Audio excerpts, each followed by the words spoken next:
Zoom is I can go Got Gordon on there. Yep. That's Gordon. Yeah. Looks like we're Okay. legal. Are we Like legal? we're legal. I hope we're always legal. Well, I know with Scott here we will be. So That's- far, so good. Okay. Okay. So Good we night, are Shirley. waiting for Candace and Glenn Pace, And Glenn. unless people know that they're not coming. Yeah. Okay.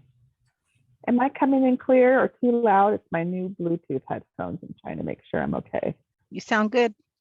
Okay, great. Thank you. Eva, just to let you know, I'll stop by tomorrow for signing checks. Oh, perfect. Thank you. I'll do a drive-by. All right.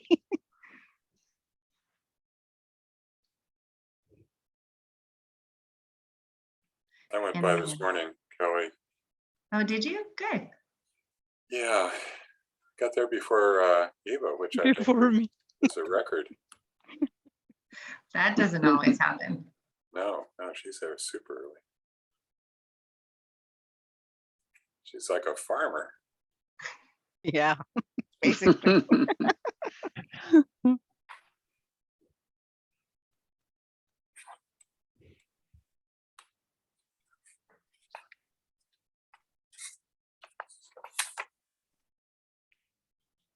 I have to say, I love our website.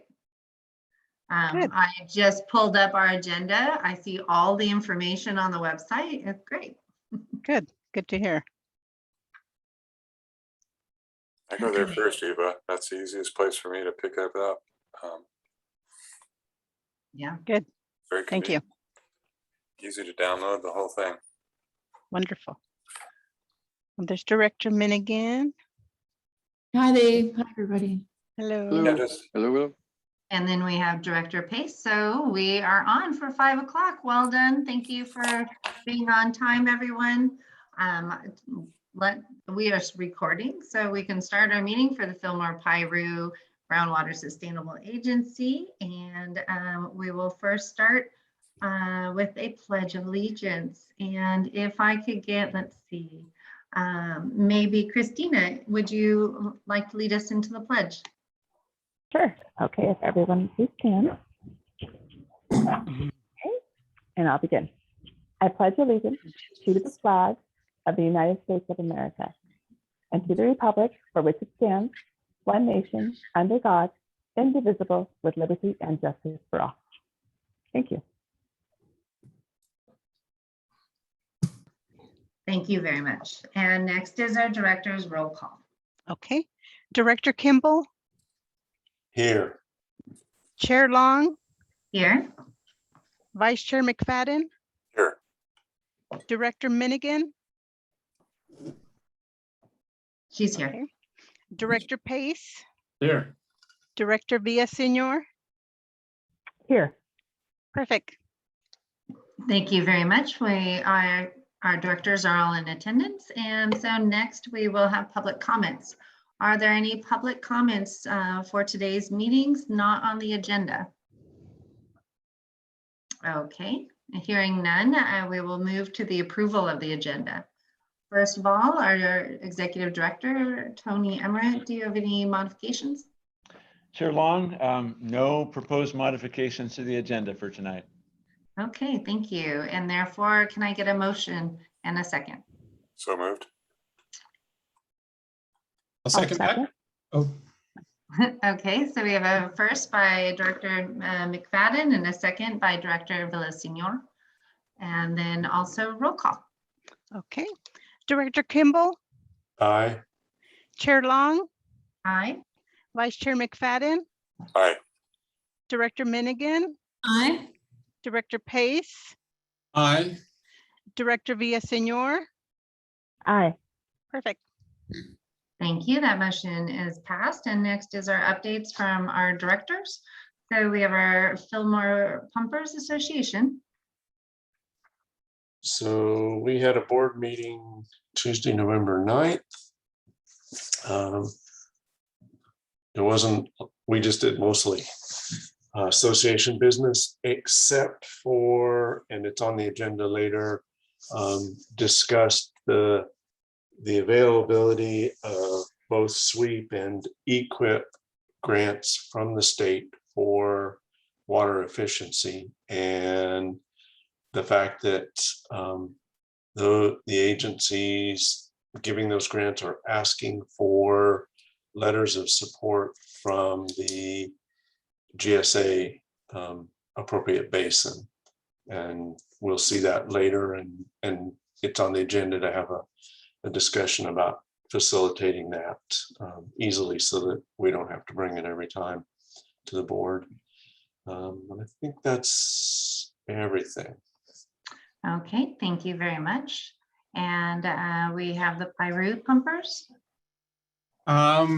Basically just echoing what Director Kimball has mentioned for the Fillmore Basin. I think I would just add that I believe our members are excited, if that's the correct term, that we're getting close to the end of this, getting the GSP done and getting ready for January for a submittal. It's been a long time, but I think everyone feels positive the direction we've gone and how far we've come. So I think I would just add that. I would agree. I was actually thinking, do we do a ribbon cutting? But this isn't like a project. Like, how do we celebrate this? Next is our environmental stakeholders. Yeah, just an update to say that the Coalition for Clean Air is hosting a water, air quality, and climate change nexus webinar on November 29th from 12:30 to 1:30. And they have a host of very interesting panelists, but the focus is going to be on metropolitan water and how as a utility they are adjusting to climate change. So that's, I think, of interest to see how other water agencies are addressing climate change, and of interest to folks in this group. And then, as mentioned earlier, Friends of the Santa Clara River was asked to come back and submit full proposal for a project on Sissar Creek, and that's going to be submitted tomorrow. Again, just kind of piggybacking on what was mentioned about sweep and equip grants, there is actually a statewide database. When Senator Limon was in the assembly, she passed a bill that generated a database for all the available grants. And so outside of just the Sigma grants, there is a database which we can be taking advantage of to bring in grant funding to leverage our existing grants and the rates that we are receiving from pumpers, for everyone's information. Thank you. And then we have the City of Fillmore. Sure. So our main update for the City of Fillmore is we do have a new council member at our last council meeting. Our council members selected from a really wonderful group of 12 candidates who applied, Ms. Simone Alex. And Ms. Simone Alex is a new resident to Fillmore. Actually, she lives in the Bridges area, and she's been in Fillmore for 6 months. So she is just very eager to be involved, and so I'm just looking forward to working with her, and all the other council members are as well. Let's see, regarding, I think I gave an update the last meeting about our municipal well number 8 and how it had gone down, and so we had authorized emergency funds to just make fixes and bring it back up. And per our last meeting on November 9th, it was just about there. So so glad that we did that. The city declared that emergency. We're able to get the funds right away to get those repairs done. And we have just a lot of great events coming up. So just check out the Fillmore website. If you are local here in the Santa Clara Valley, we have some great holiday events happening. So thank you.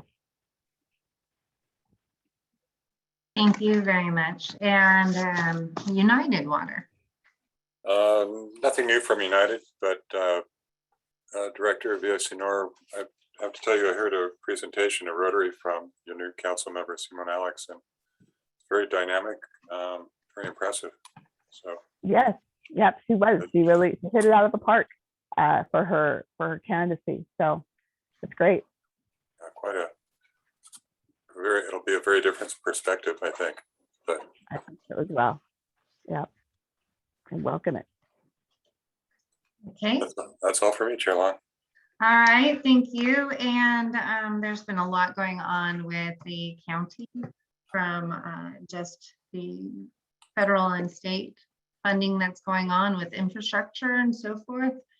We had an ARP presentation yesterday in regards to funding that's coming through. You can find it on our website under Tuesday's meeting, or if you want, just contact me and I'll email it to you. But just wanting to make sure everyone's aware of that. Also, we approved, Scott, the members of the staff or supervisors for all of the GSAs. And so renewing those, and wanted to make sure let you know I'm still your member. And then also at that meeting, all joking aside, we had a really difficult conversations. We've been about redistricting. We have state law that's coming through that 2 of our districts are required to have a majority Latino population. And so that will be District 5 and District 3. We had a map that was approved on Tuesday that keeps the majority as cities whole. And unfortunately, it splits the city of Camarillo in 2, which is not easy at all. However, because the District 3 is a minority district, the way the population is and so forth, based on the 2020 census, those are the hard things that we have to do. So that is moved to District 3 and District 2. What District 2 is the Thousand Oaks, Oaks Park, Somis area, and now we'll have more of Camarillo. So please go on to our website. We have a redistricting, and so we'll be doing our final approvals coming up, and really just appreciate all everyone's feedback. It's very hard to make any of these changes. Everyone likes the way it is, or they want it completely different. And so it's some hard decisions, and our board made those on Tuesday. So thank you for everyone who put input in it. And then also there was a state of the region. I was not going to show on my thing. A state of the region report from the Civil Alliance. And if you want this, it's fabulous. It talks about farming and water, taxable sales, all that's going on in regards to our community. And I just think it's important for all of our key community members, like all of you, to see the report, and maybe it'll spur on some great creativity as to what we can do for the community. So that's with the Civil Alliance, and you can contact me if you want to get a copy as well. So with that, that's all the comments I have for today. So I will move it on to the Executive Director report. I just wanted to add, with the Ventura County Civic Alliance, I've done a number of environmental newsletter items over the last few quarters on behalf of Friends of the Santa Clara River. One of them was on the Integrated Regional Water Management Program. I saw Laura Mika, who's our Santa Clara River coordinator, on the meeting, and we coordinate with Lynn and Laura on that. And then we also did another article on 30 by 30 and the Santa Clara River Parkway, and how the Parkway Initiative will help the county meet 30 by 30 goals. And there was also really a call of recognizing that sustainability from an environmental and agricultural point of view are actually very similar goals.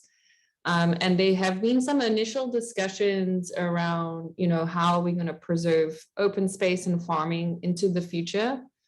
Because if farming goes, we're going to end up with an LA County, and all the work from an environmental perspective that we've done around preserving open space and having a natural floodplain would also be negatively impacted, not only farming. So it's, there are multiple benefits and co-equal goals around sustainability. And I think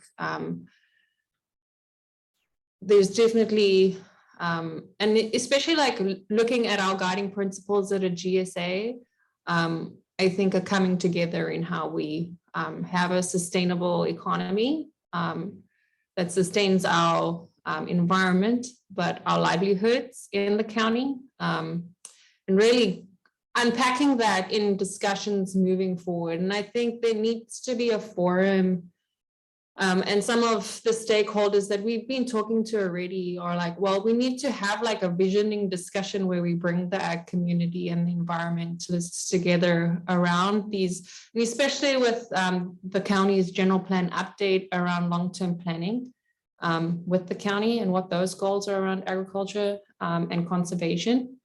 And, it's not only a county job, it's going to take all stakeholders to meet these sustainability and climate change goals. So I suppose it's more about, let's start having those discussions. It's not just around sustainable groundwater, but discussions even beyond that on how we protect our agricultural and open space. Thank you. And that's why I brought it up, because the title is Advancing Regional Stewardship and Dialogue. So always good. Thank you. Tony Emmerich. Chair Long and board, I'm going to keep this brief today since we have some exciting stuff to talk about a little bit later. I think I can share for all of us at United that have been assisting this agency, as well as the consultant team, that we also are excited to be nearing the end of phase 1 of our adventure on this. So we're, I see Tony Morgan shaking his head yes. I used to say that I can smell the end of the job. So and it smells good. It's been a good product. One noteworthy thing that happened recently is our team did submit our grant progress report number 10 and invoice number 10. And many of those early reports said, we're talking about this, we're developing the framework. And so this progress report was about 520 pages long, because it has some actual documents to submit along with this as attachments. So we have some things that we've been able to produce and submit, and we're just about done with discussions on an amendment to that grant agreement that rebalances some of the budget line items and stretches our schedule a little bit to keep the Monitoring Wells project alive. I have had the opportunity to work with in Ventura County. We have 2 critical basins, the Oxnard Plain Basin and the Pleasant Valley Basin, have some more serious problems than the ones that we've been dealing with here in these upstream basins.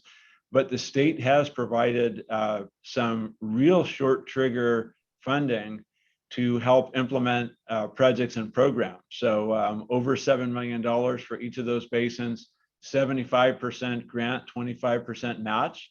But the projects have to be submitted by January 31st, 2022. So it's a good thing we've been thinking about some of these and trying to develop projects, but the state legislature is very, very interested in taking the ideas that we've all developed and getting some of this put into place quickly. So I think, as was mentioned by some of you earlier, I think we can expect that there's going to be a second round of this kind of grant funding coming out. And if we have further things that we want to do, ideas that we're developing, it's not going to be too soon to have those discussions. So, things that I can think about are, hey, if there were monitoring wells that we really agreed we needed, and we didn't have time to get property owners to agree, we can look at those types of things. Some of these other projects that we talked about, in supporting gathering data or supporting the Cienega area in drought times. Those are the kinds of things I think that DWR is looking to support. There may be more competition as we move forward because I think right now there are only about 20 or 30 critical basins, and there are hundreds of them that are in need. But I think that the state is definitely sending a signal that they want to send some money our way if we have worthy projects. So we intend to be thinking about those and having those discussions after we submit our plan. So good things. And that's it for tonight. Okay, thank you very much. And do we have any update from our legal counsel, Scott? Good evening, None? Chair Long, members of the board. We have 2 items on the agenda tonight that I am somewhat involved with. We are continuing AB 361 because the circumstances have not changed from last meeting. We put that on consent. The findings and resolutions remain the same, so that will be for your consideration. And then I will be speaking with Tony a little later on item 4B on the agenda. Other than that, I do not have any updates, but I'm happy to answer any questions if there are any from me right now. Okay, thank you very much. Seeing none, I will move on to our GSP consultant, Tony Morgan. Evening, everybody. So we've got just a couple of things real quick I wanted to talk to you about tonight. Just an overview of where we've been in the last, since the last meeting we've had. So we've received the comments for the PIRU GSP. If you recall, that deadline for receiving comments had not quite come and gone at the last board meeting. So we received those comments, evaluated them, prepared our response to comments on both the Fillmore and PIRU GSPs in tabular form, then took those, incorporated the comments into the documents, and created the red line versions of the GSPs and other documents that we're going to discuss in further detail tonight. So I won't belabor that anymore. I did want to make sure we don't forget that we do have annual reports coming up that are due by April 1st. On April Fool's Day, we have to have our annual reports in, which cover the last water year. So we'll need to get moving on those relatively quickly to start compiling that information and preparing all the documentations and analyses that they want for the annual reports. And then the other thing I thought you might be interested in is that today DWR announced that they approved the GSPs for Oxnard and Pleasant Valley. Mm-hmm. So that came out pretty quick. We weren't sure where those 2 basins were in the queue with DWR's evaluation process. So they came out relatively quickly. So they did make some suggestions for things they would like to see have be addressed before the next update of the GSP in the next 5 years. So they've got, well, less than that since they turned theirs in 2 years ago, roughly. So they've got a little bit of time to address some of those concerns. And many of those concerns were environmental or surface water, groundwater interaction kinds of questions, a little bit on hydraulic conductivity or connectivity between the various aquifers that are present out in those basins. So they've got a few things that DWR wants to see them go forward with, but they didn't give them any, nothing fatal flaws, let's put it that way. So the things that were missing, they were willing to go ahead and approve their plans and let them get going. So that's it from me, unless there are questions. Okay, are there any questions from anyone? I just had one question. Go ahead. Yes. Tony, did you say that that they submitted their GSP, was it 2 years ago? Yes. Okay. In 2020, January 2020. Yes. January 2020. Yes. Okay. So. All right. Okay, that gives me an idea now. Okay, thank you. You're welcome. Well, that's a good question. So once we submit our application, they have not told us when we would hear back. Am I Correct. right? That's correct, but they have 2 years to ponder your submittal. Now, I know that they're going to get dozens and dozens of these in January. So how long they're going to take with them, we don't know. We like seeing these ones come out early so we can get an idea of what they like and didn't like about the submittals from other basins. And so I think this by looking at what Oxnard and Pleasant Valley have, I think we're in good standing. Okay, thank you. Mhm. All right, go ahead, Candace. Could Ava circulate what those comments were to the board, just so that we are aware of what the concerns were that DWR asked of Oxnard and Pleasant Valley? Yeah, those can be downloaded, Ava, if you want, straight from the DWR website. Okay. All right, thank you. Thank you. Okay, moving on to consent calendar. Are there any comments on the consent calendar? If not, can I get a motion to approve? I'll make the motion. Thank you, Commissioner Director Madigan, and a second, please. I'll second. Thank you, Director Pace, and then roll call, please. Okay. Director Kimball, Aye. Chair Long, Aye. Vice Chair McFadden, Aye. Director Minigan, Aye. Director Pace, Aye. Director Villaseñor. Aye. Perfect. Okay, that motion is approved unanimously. Thank you.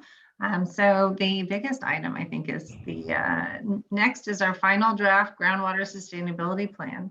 So I will pass it on to first Tony Emmerich for any comments, and then Tony Morgan, I think. I think Chair Long, let's just jump into it. All right, let's go. I think you forgot to say the biggest and the best. All right. That is okay. right. Okay. We have all been right. working very long on this. Exactly. So I just wanted to let the board know that we've got Lisa Ballin and Patrick O'Connell and Christian Broderick here on the call tonight, so that if there are questions that they can help address, they're here to support and keep me out of trouble to the extent that that's realistically possible. So just a quick overview again of where we went with the review comments. So we compiled all of the stakeholder comments, prepared that summary table that we just talked about, and then prepared the response to the comments. Okay, and there's a summary table that was distributed with our draft response to those comments. We then went into an effort of cross-checking the comments against across GSPs and the various technical appendices, which allowed us to produce the red line documents that we're going to talk about in a little more detail. So to focus where we're going with this whole process, tonight we need to get some board guidance on the response to comments for the various documents. Okay, those comments from the board will be used to update the GSPs, tech minimals, appendices, etc., based on those comments, with the idea that those would then lead us to the preparation of the draft final GSPs for the board's consideration for adoption at the December meeting. Then, as you're well aware, then we have to file those GSPs with DWR by the end of this December. So that's where we're going with this process. So we've got a couple of ways we can go about this process. And my thought is to take the response to comment tables, and we'll start with the Fillmore Basin, I guess, and work our way through each one of the reviewers' comments letters. And then if necessary, we can call up either the table or the actual GSP document to review that language. Does that sound like a workable format for everybody? I will warn you now, I have a 7:30 drop dead. I am on another Zoom call at 7:30. So Keep going. get going. All right, so here we go. So let's talk about the Fillmore response to comments now, and let's just go through the various reviewers' comments. And if there's something you would like to see in more detail, if you say, we have no comments on that, we'll keep moving right along. So the first comment letter under the Fillmore response to comment table is from Bondi Groundwater in support of both of the pumpers associations. So are there any comments there that the board would like to discuss any further? You'll see that the response to comments have sort of 2 or 3 different categories. One is we agree and we made some adjustments to the language in the GSP, and you'll see words like, please see revised language in section 1.2.2, whatever the appropriate number is. Then you will see some where we've given a response, where we've given a clarifying comment to someone, and there is no change to the GSP document. And in a few cases, there were comments that were made that weren't really questions. They were just comments from someone, and we gave them a comment noted response in the table. So Are you showing questions? this on our screen, or Would you like for me to do that? I can, if you'd like. I would, just because it is being recorded and so that everyone has it just in front of them. All right.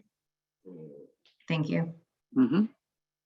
So this is the first group of comments here. Let me see if we can do a little bit like that, maybe a little bit more. No, not quite. So something like that. Are there any comments on the Bondi Groundwater letter that was submitted in support of the pumpers associations? So they go let's see, they go on to page through page 4. Could you Yes, scroll sir. down to comment 1-11? 1-11, sure. I think that's the one. Right here. Yeah. So Brian was still a little concerned that we hadn't justified why we chose the 25%. Mhm. You know, where did that number come from? How did we come up with that number? You know, why is that?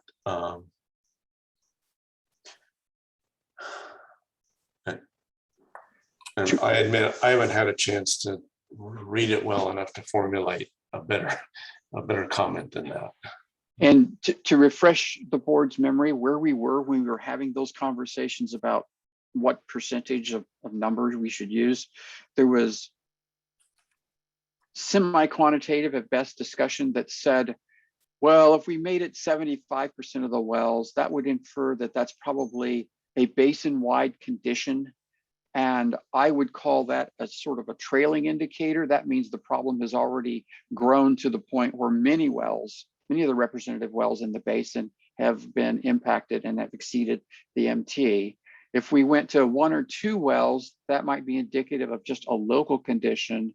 And so the feeling was, well, 1 or 2 is too small, 75% feels too big, 25% sort of feels sort of in the middle. It's kind of like Goldilocks and the 3 bears, you know, one is too hot, one is too cold. Around in the middle is kind of just right. So that's kind of the rationale that we went through. And the feeling was that 25% was probably a reasonable number for this. If you have further language that you would like to see, we're certainly willing to engage.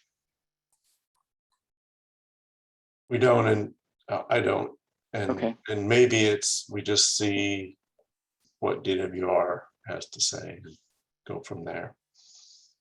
Okay. Anything else from this letter?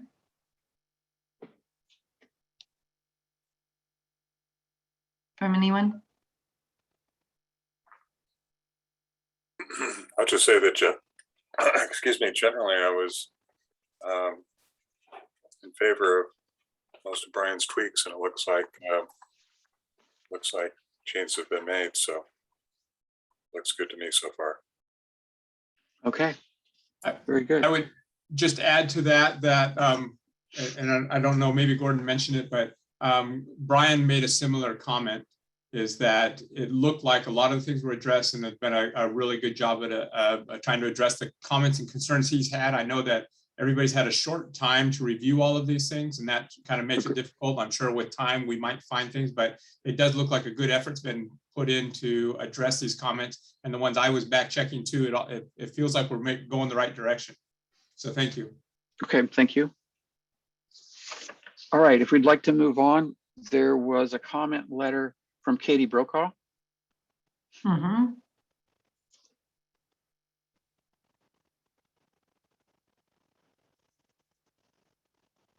Started here.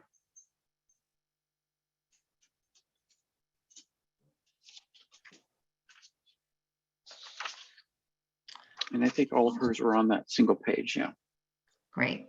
Many of those comments were very similar to Brian Bondi's comments. And so you'll see some of them that say, refer back to the response to comment 3-4 or whatever is appropriate. So I'm being asked to describe the rationale and discussion held to establish the 25%. That's by Logan Hardison. Sorry if I messed up the name. and that's the discussion that we just had on the 25% of the representative wells. And that was where we had an extensive board discussion about the number of wells. Just a couple of wells was felt like that could be dominated by a local groundwater condition that isn't necessarily representative of a basin-wide condition, which is what this plan is. It's basin-wide sustainability. And then on the other hand, if we put something like 75% of the representative wells exceeded the MT, then we would trigger and move into something. Then it felt like too much of the basin had already been impacted before the board was ready to take action. So we backed up from 75, but came up from 1 or 2, and so 25% was the number that was settled upon. Okay, thank you. And I think I'm going to ask Lisa if you can watch the chat for us as we're going through this dialogue. The person has, Logan has stated if Tony would put the verbiage you stated in the report as to the rationale. And there is something to that in there, in the actual document itself. Okay, thank you. Hi, Lisa. Hi, Chair. And just said, would you like to do public comments at the end of each letter or wait till we get to the end of like the response to comments table? I think probably if there's any comments for each letter, just to make sure that we keep the comments together, if that's okay. Thank you.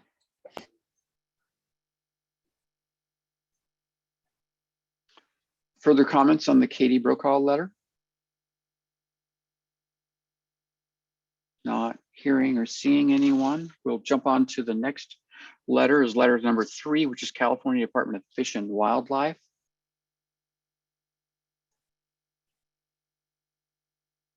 And there were multiple comments from them. Many of them are kind of long, so there's several pages of them here. So I'll give the board a moment to wander through those on your copy and see if there's anything that you would like to discuss in more detail.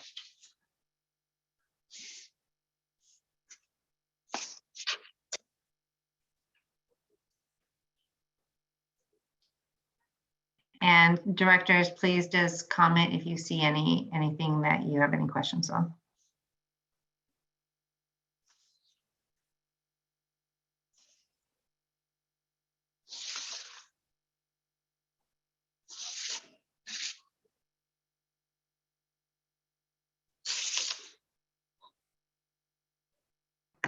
Okay, and hearing none, do we want to go to the next one or? That's fine. Sorry, I was still reading. Just a second. No worries. I don't have everyone on the screen, so I can't see you. Yeah, it's a little small, sorry. And I printed out one, but yeah, it's also still small when you print it out. It is, yeah. We didn't want to go to 11 by 17 or that, Yeah. where that was too much.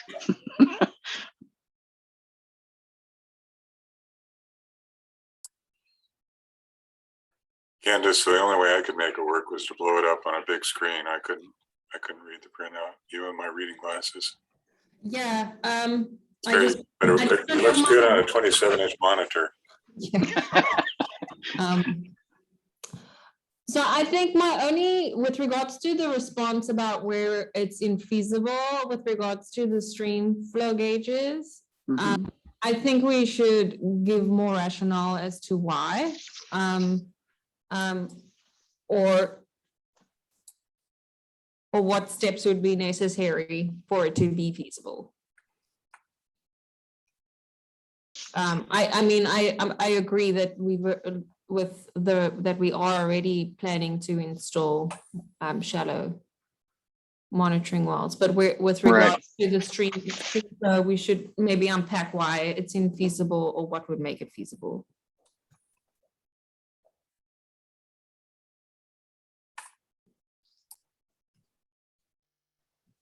Okay. All right. Okay.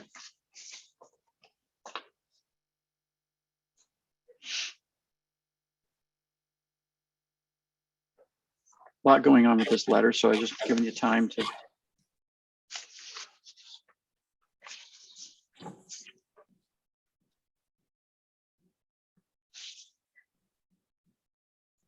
I just had one question with regards to the data. They calling out a data gaps analysis. That is that cross-referenced with regards to our technical memo on the data gaps analysis that's should be finalized at this point? Which comment are you referring to? So in their specific comments, comment 1, they say data gaps exist in the hydrologic conceptual model.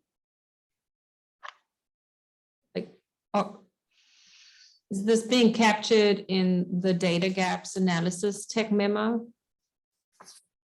To the extent that we're dealing with, well, we have shallow monitoring wells and the nested monitoring well that are capturing some of those data gaps. I'm trying to find the idea where they're talking about other data gaps. So it's they're talking about page 237, lines 23 through 28. There are no appendices in Appendix K starting on page 132.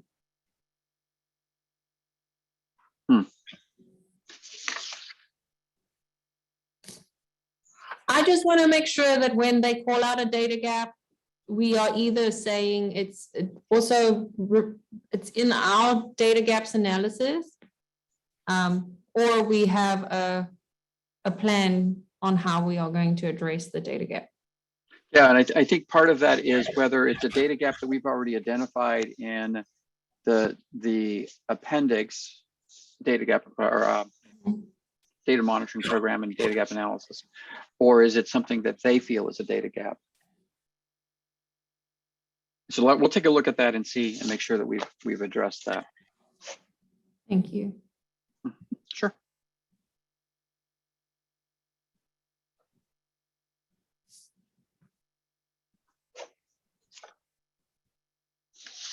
Okay, are we ready to move on? Yes. Okay. And what Candace said, I agree, it seems reasonable. We should provide information or at least say something about it if we don't have that data. Okay. Thank you. Letter number 4 is from Caltrout. Begins on page 13 of the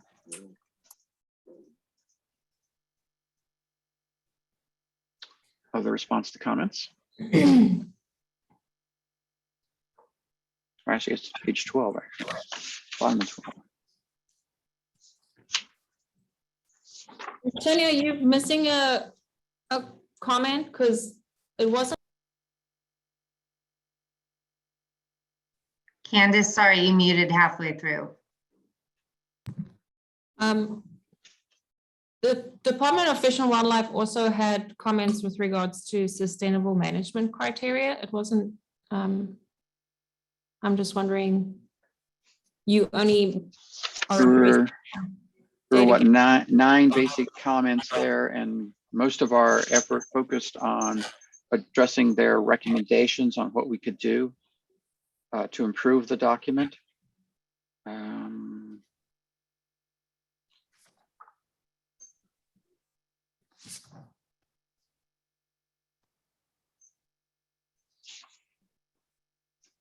If you know which particular comment they're talking about, because all the comments are numbered there, that helps us all get to the right one.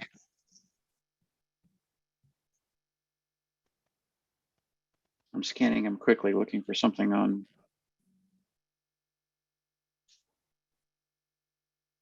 SMCs. It was recommendation 2, GDs are important to consider when establishing sustainable management criteria.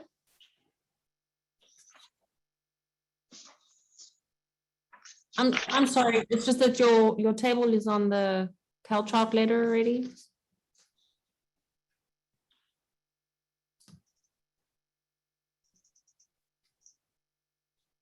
So you're saying recommendation 2, which is there?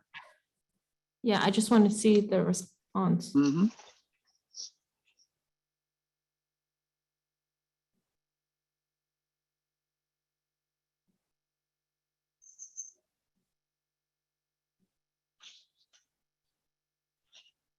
Okay, thank you. You're welcome. Can you just scroll down? Sorry. Ready to move to Caltrop? No, just the next. Because it cuts it off in halfway, sorry.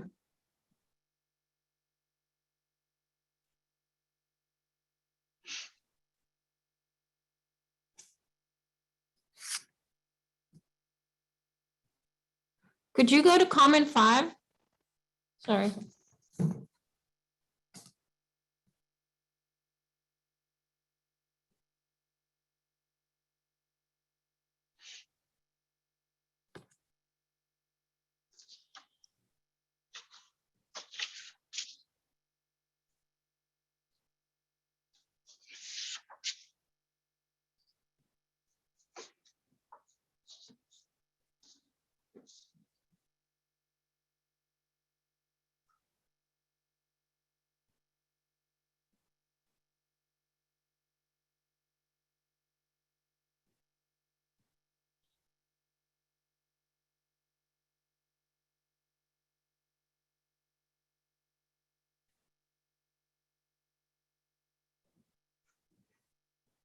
I think that's an accurate response. Yeah. Okay. Do you want to keep going through these? No, I think you can go to Caltrop. All right. Thank you. You're welcome. Yeah, thank you. And agreed on the responses.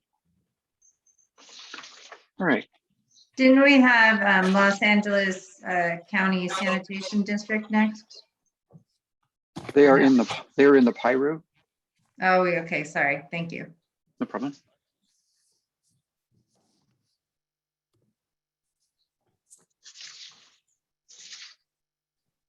So we identified, I think it was 5 primary comments from Caltrop.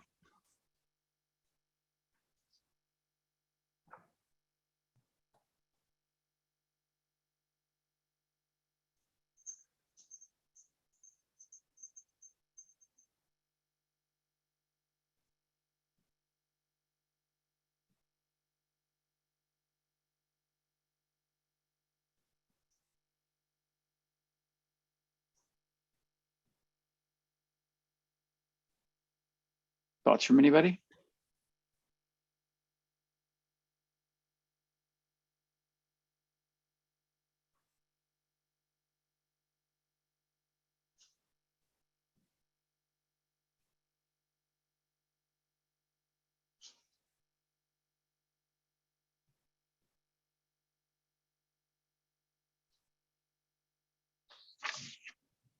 All right, hearing none, are we ready to move on to the next? Yes, please. Sorry, I answered, but I was on mute reading. Okay, no problem. Letter number 5 is National Marine Fisheries Service. They start right there.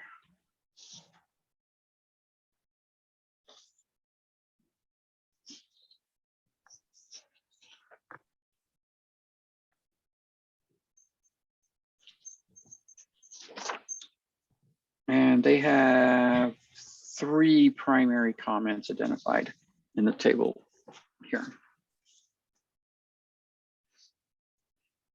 Okay. Is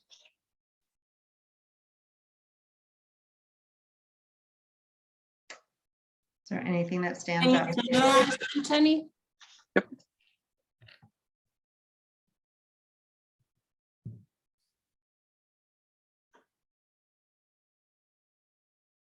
Did you need something, Director Minigan? I was saying, can you summarize the main concerns, please? The main concerns are a lot of it references fish passage waters, GDE, and that kind of thing. Those are their biggest concerns.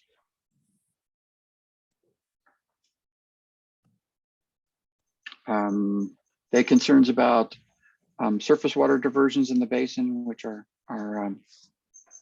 not really an issue. And recharge programs in the basin, which we already have quite adequate recharge facilities via the stream channel itself. It works very well. So we've already got plenty of those facilities available when the surface water becomes available, which we're all hoping for now. So from what I gathered from the letter was that they thought that their comments on the draft technical memorandum really weren't addressed in the draft GSP. And I think a number from their letter that they said that we hadn't adequately addressed those initial comments. Right, and I think there were several changes made to the GDE tech memo. And Christian, if you'd like to jump in. Yeah, we did make several changes to the tech memo based on their first round of comments, and we addressed their comments, but I'm not sure that it was the answer they necessarily wanted on all of them. But we did address all their comments, and then we added more based on those. We added more discussion of out migrating smolts, also to the GDE tech memo. I mean, I think Candace, the main issue is the uncertainty regarding what, our fisheries biologists think that it's a migration corridor, and the NIMS comments I think wanted to bring back, the implication I got was that we didn't adequately address changes to the basin from 50 years ago, which is difficult for us to do. We just don't have that information. So, I mean, this kind of goes to one of our friends in Santa Clara River comments on the draft technical memo, which was, well, shouldn't we be doing a limiting factors analysis? Because if it's difficult to know, isn't that a data gap that we should be assessing? I guess my sense is that there may be some gap. There's some gaps in our information, but most of the evidence we have points to it as being primarily a migration corridor, and we'll get a limiting factors analysis. While it might be, a limiting factors analysis is a big study to do, right? And I don't feel like I'm in a position to recommend that. But well, Bruce in previous meetings has said that there is benefit, and like when queried by folks in these meetings, he said that is probably something worth doing. Yeah, I mean, it's where I just don't know. where are, you would definitely learn more about fish in the basin if you did a limiting factors analysis. It would require a lot of field analysis that would, I don't know that it's, well, I'll just stop there. It would definitely, you definitely learn more, but it's a big endeavor. I guess I would wonder whether that kind of analysis is something that would change how this agency would manage the groundwater resources in the basin. I mean, understanding more how fish use the river, that's good science, nothing wrong with that. But how would that affect how this agency would manage the basin, since they don't have any control over surface water anyway, from a regulatory perspective? And would we I'm do just it trying for to- another association? I mean, it comes back to the point of the interconnected groundwater surface water, and that the groundwater isn't impacting surface water and how fish use the surface water. And I mean, I think what NIMS was saying is it's especially important around where the tributaries come in onto the main stem. I do think we did address those areas much in more detail in this, in our revision. We added maps of connection we added a map of connected ground, of where we think the connected reaches are, and where the tributaries come in. It's pretty clear the groundwater is quite deep, and it's very unlikely that they're connected based on the information we have. In some areas, we'll be getting more information based on the shallow groundwater monitoring program that's going in, particularly near the Cienega, and then also near the Sespe confluence, in the Sespe reach. So we'll be learning a lot more about the groundwater role of surface flows in those reaches, just based on having more shallow groundwater data.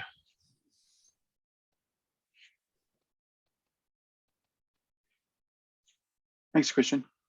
I just my only concern is, and it's the ongoing concern is, it's an endangered species, and as much as like we are overseeing Sigma, we are a public agency, and our actions can't negatively impact an endangered species. And to adequately address a concern that NIMS has raised, that we are capturing the rationale in the GSP. And whether or not that points to a study, or it needs to point to what data we have available. And if that is not sufficient, it needs to point to that we are going to be doing an analysis. And in my opinion, like, I think because it's an endangered species, like that warrants a limiting factors analysis more so.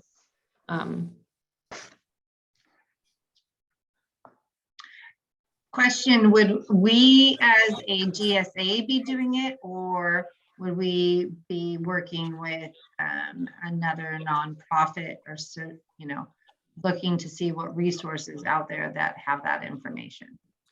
I mean, we could certainly do it in coordination with a nonprofit. There's the Steelhead Coalition. Like, if this is a priority for them across the different GSAs, they could, do a limiting factors analysis for the whole lower Santa Clara River.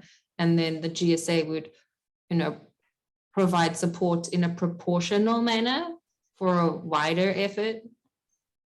Or it can be focused on just these basins, but I think there's an economy of scale of doing it across basins if it's going to be a concern across the different GSAs.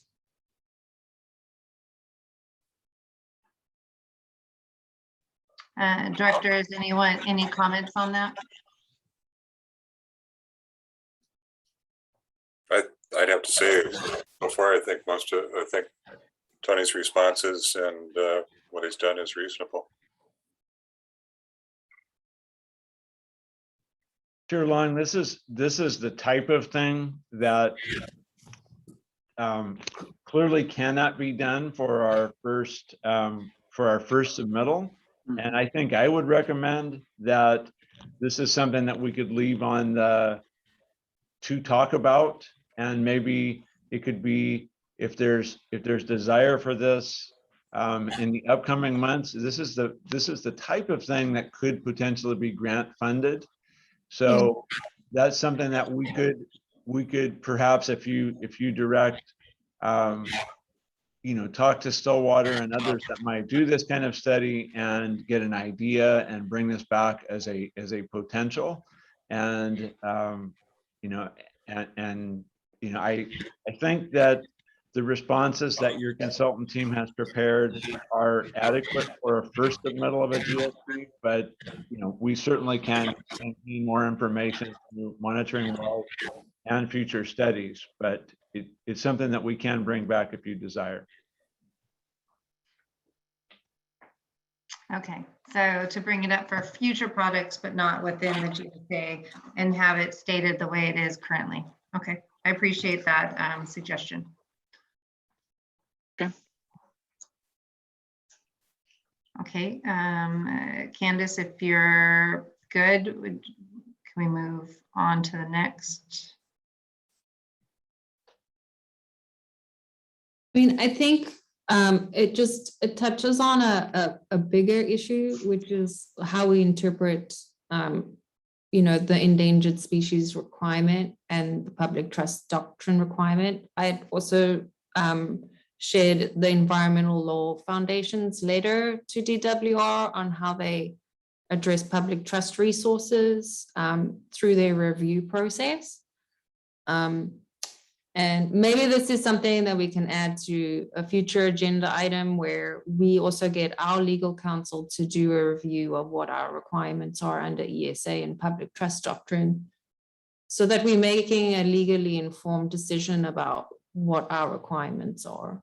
I mean, there is obviously limited court decisions, but I think it is something maybe worth doing the homework on, so that we are making these discussions about future studies, or the need for future study, that they inform, so that we aren't putting ourselves at risk from litigation. Well, I don't think anyone would want to be in litigation, so I appreciate No, that. and that's my point. It's just that they are Environmental Law Foundation and other opinions out there that and we are trying to avoid that. So if it's about identifying a future study in the 5 years that will be addressed at a later stage, let's identify that, so that we are not opening ourselves up to risk. There was a comment by DWR within the Oxnard and Pleasant Valley responses today, which indicated that they had, via their GSPs, satisfied DWR in their addressing of public trust resources issues. So we can look at the level of effort that they went to in there, and whatever that level of effort was, that was adequate for DWR's perspective. Yeah, and I would also maybe wait a month or two to see if that gets challenged in court. Yeah. Mm-hmm. Very good point. Thank you. Very good. Thank you, Candace. Okay, keep going. Moving to letter number, where are we at? 6, looks like. So this is the State University of New York et al.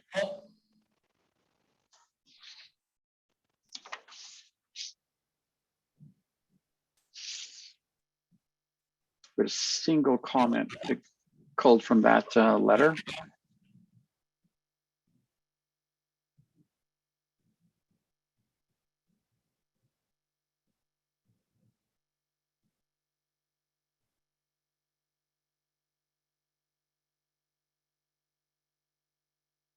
Okay, does anyone see any of these? Give you a moment. I think you've addressed that adequately, Tony. Okay, All right. keep going. Number 7 is the Nature Conservancy et al.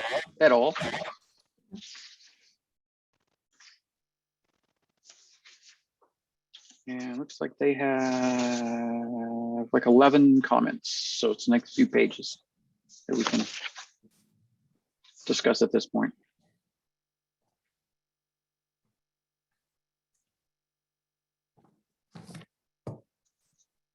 And in your comments, it states a number of the changes were made to the technical memorandum. That's Right. good. Correct. If we scroll down to the next page.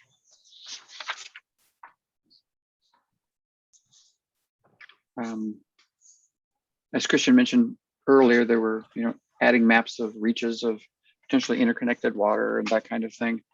We've got augmented text in the GSP as well as the tech memos to address those concerns.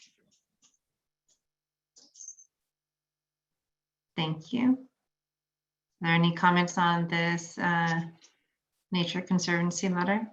How did we address the human right to water insufficiency that they raised? The human right to, well, Yeah. I'm wading into a legal arena that I probably should be quiet and let our legal counsel deal with. Yeah, so I did not see that comment. So Tony, you and I would have to talk about that. Okay, all right. I mean, the human right to water is, something that state agencies are supposed to consider affordability, quality, et cetera, availability of water resources. And so this agency's program isn't doing anything that would make the water unavailable or change its water quality so it's no longer potable or any of those things. So I don't think it connects with any of those touchstones that are part of the human right to water regulation or legislation, let's put it that way.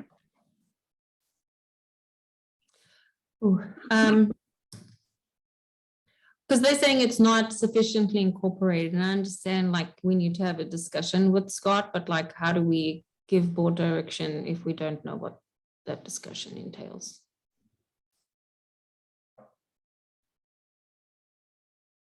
Well, I guess what I'm saying is that the legislation is very soft in what it asks for. It says that the state agencies, which this group is a part of, are supposed to consider these items. I think the board did consider these items as it developed a sustainable management criteria through a very long process. So I don't know that you need to actually go through some sort of separate analysis to say that you've considered human right to water aspects. I've not seen anybody do that. I won't profess to be an expert everywhere, but yeah, I'm not suggesting we do an analysis. I'm just saying, how do we adequately address the comment?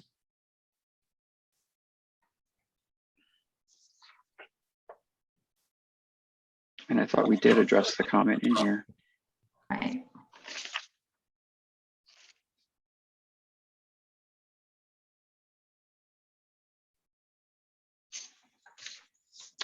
I'll review it again and make sure that we've got something in there.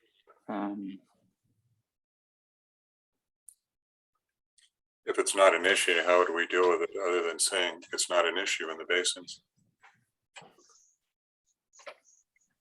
Yeah, I mean, I guess I can look to see if we need to expand the text that references that we did look at these things, availability of water, water quality, et cetera, as a part of the SMC development process.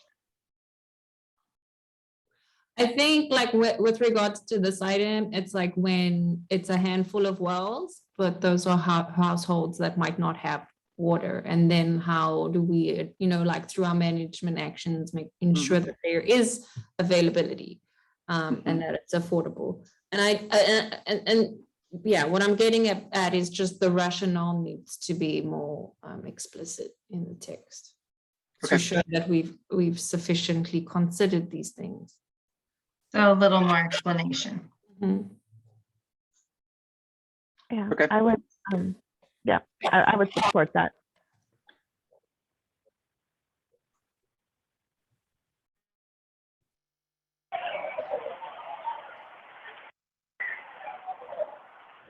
Got it. Okay. Mhm. Next. Let's see, moving on.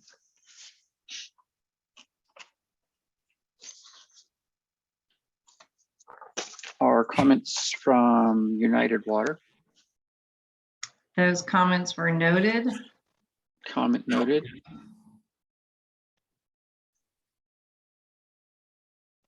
They did make a suggestion on comment 8-3, which we updated the text accordingly.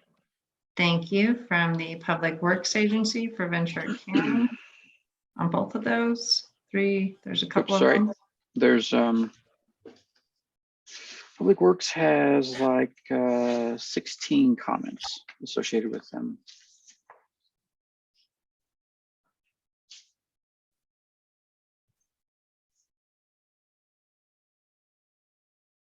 So Some we on- responded and some responded and updated. For example, there made references to where they could find some of the technical data that they were requesting. Okay, so in like item 9-11, 11th question, it says it's based on an estimate from production data reported to United. So that is just explained more in the wording. Correct. If you Okay. go back to 9.4, like I think, it's not that it's not there, but we're pointing to an appendix. And I think like if it makes sense to add a sentence or two to bring the information from the appendix into the body of the GSP, let's do that so it makes sense when it reads, so that it doesn't create a question.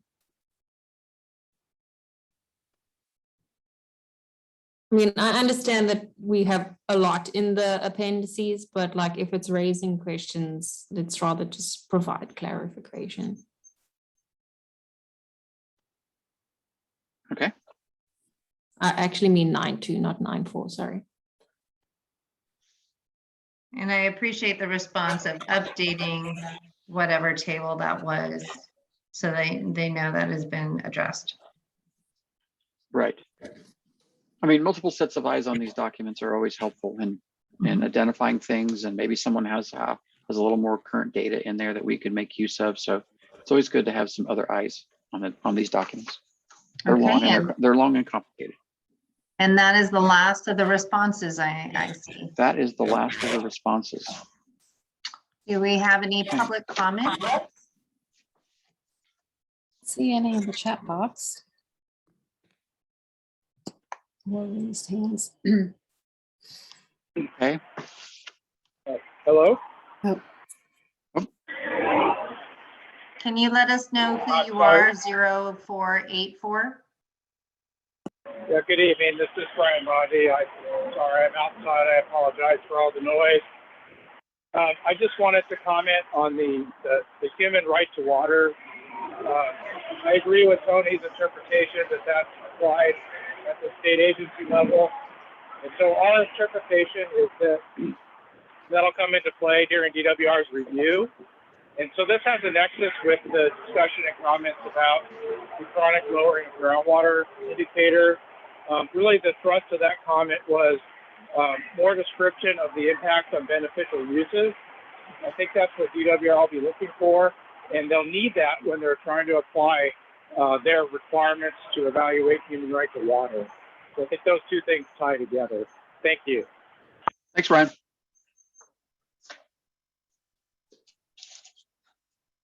And I do have to say thank you for everyone making such an effort to make comments and so forth. Appreciate it.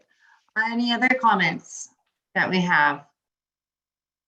If not, then we will close the comment period. Or these comments. What's next, Tony? Okay, I have some questions for legal counsel. Okay, In go that ahead.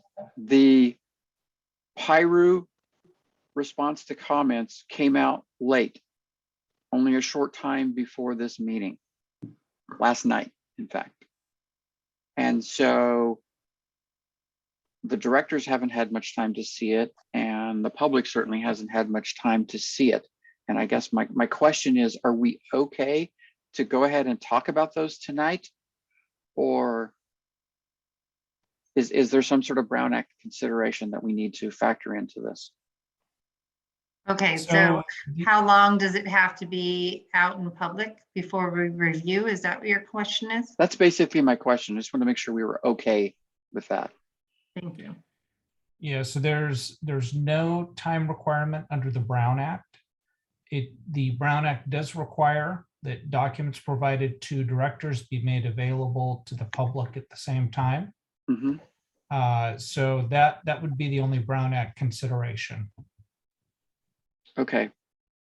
So even though the time to review was short, we're still okay to move through those this evening, it sounds like.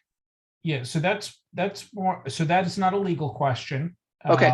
Documents can be produced at the time of the meeting or during the meeting. That's more a question of whether or not the board is comfortable with moving forward with the time that they've had. Got it. Okay. So I guess that's a question for the board. So It's okay. maybe a comment just from my perspective, being in the Piru Basin, a lot of the comments were consistent amongst both basins. So I feel like a lot of the responses we have right now, just by going through Fillmore's, have addressed a lot of that. However, there are some unique things. So I would like, and it did come out, and so I haven't been able to go through everything.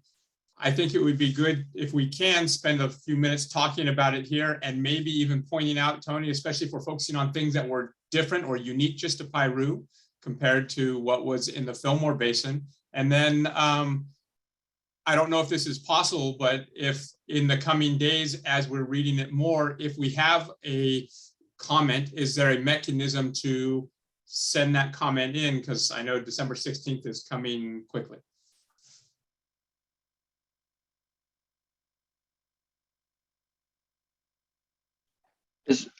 As far as I'm No. concerned, if you have a comment quickly to get into us, that I'm perfectly willing to accept, and the team will jump on it and get it incorporated into it, knowing that the fuse is short here and you didn't have a lot of opportunity to look at this. We're well aware of that. So we will make that happen. We probably can't handle it if it comes in on December 14th, though. Right. We're going to need it in the next week or so. I think We we will- do need to review today. Okay.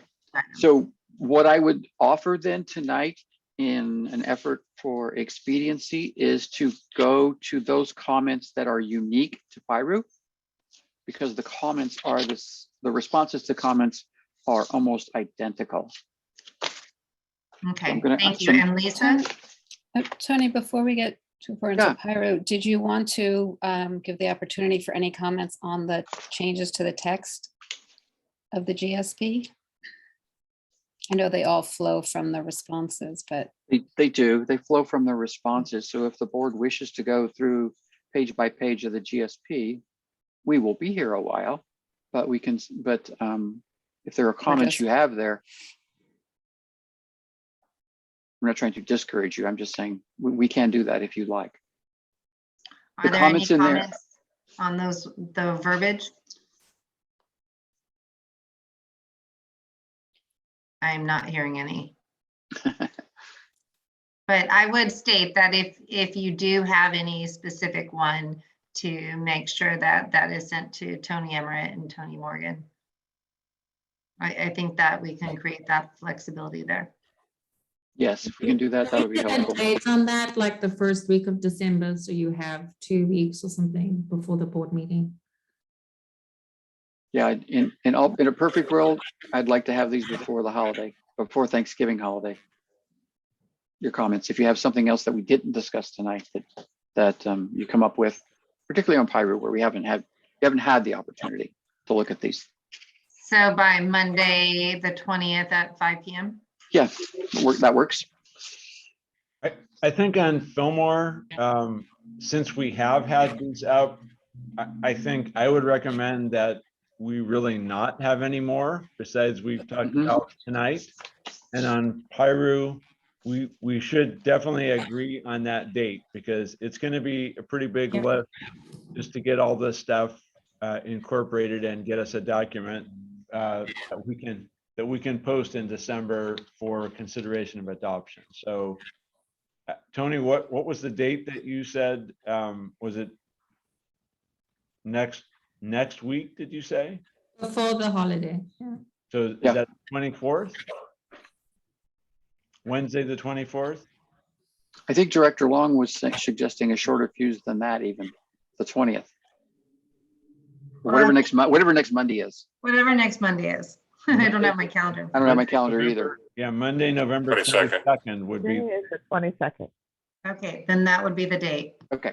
okay? Monday, November 22nd and 5 o'clock.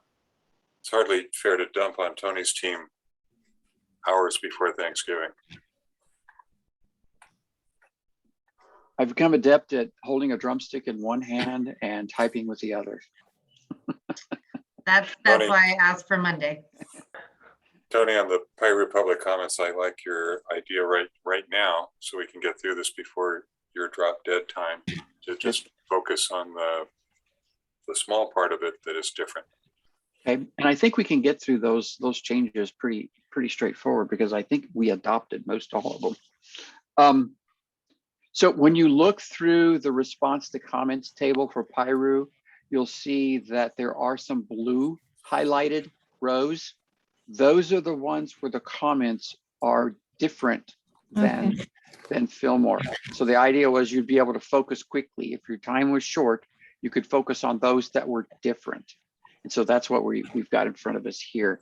So a large number of the comments come from LA County Sanitation District, and it's talking about some of the basin water quality objectives and things like that, they suggested we update the numbers in there, which we have done. We've accepted all of their comments there. They talk about, let's see, in the first one there, TDS, and we adjusted the text accordingly for them. So we've basically concurred with them on all of their comments. They asked for some additional language in there to say what they're doing with their efforts to reduce the chlorides from their wastewater discharges upstream. And we took some of their language, looked at it, modified it just a little bit, and incorporated into the document. I thought that was a fair comment for them to say, please acknowledge that we are trying. And so I thought that was fair.